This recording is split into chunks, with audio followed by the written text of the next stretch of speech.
Le lirez-vous, le podcast qui parle de livres sans prise de tête, juste quelques minutes pour partager mon ressenti avec vous.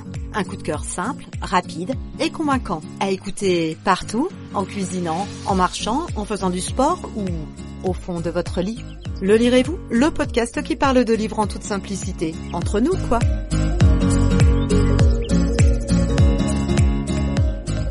J'espère que vous allez bien, que votre rentrée s'est bien passée, et qui dit rentrée, dit évidemment rentrée littéraire. Alors la rentrée littéraire, ça se passe de mi-août à mi-octobre. Cette année, on a droit à 517 textes seulement, un petit peu moins que d'habitude. Il semblerait que crise oblige, les lecteurs se tournent vraiment de plus en plus vers les poches. Évidemment, c'est beaucoup moins cher, mais quand même, il y a quelques pépites, des auteurs ultra connus évidemment, certains qui sortent du lot et d'autres qui sont très attendus.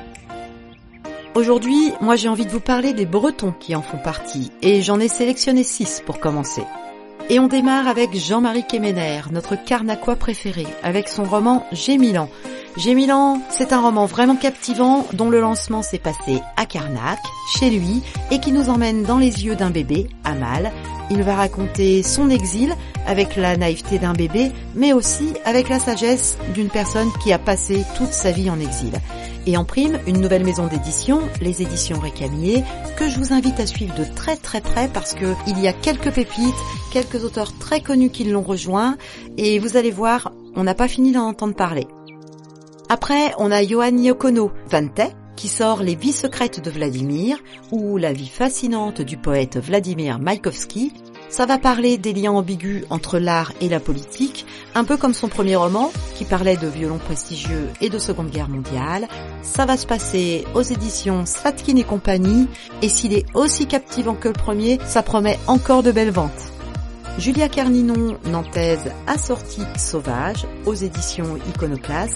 Julia Carninon, elle va nous narrer l'histoire d'une femme maîtresse de son destin, qui est entièrement vouée à son restaurant, qui laisse son mari s'occuper de ses enfants et du reste, mais son passé va la rattraper. Après, on ne peut pas faire l'impasse sur Manon Fargeton, notre Malouine très connue, aussi bien en jeunesse qu'en adulte, qui apparaît 2 fois en rentrée littéraire, avec Zorage, dès 8 ans, une fée rebelle coiffée d'une drôle de crête et dont les mains deviennent subtilement transparentes, mais aussi en ado, avec Le cycle des secrets, tome 1, aux éditions Gallimard Jeunesse. Là, Manon nous parle d'une jeune fille, d'un des 2 clans en conflit, qui doit trouver sa place dans des jeux politiques troubles entre trahison et complot meurtrier. Si on se dirige vers le feel good, on a Agnès Martin-Lugan, Malouine également, qui va sortir L'homme aux 1000 détours le 28 septembre. Là, on parlera des liens du sang aux liens du cœur. C'est l'odyssée d'une famille et il y sera même question de Saint-Malo. Et vous le trouverez aux éditions Michel Lafon.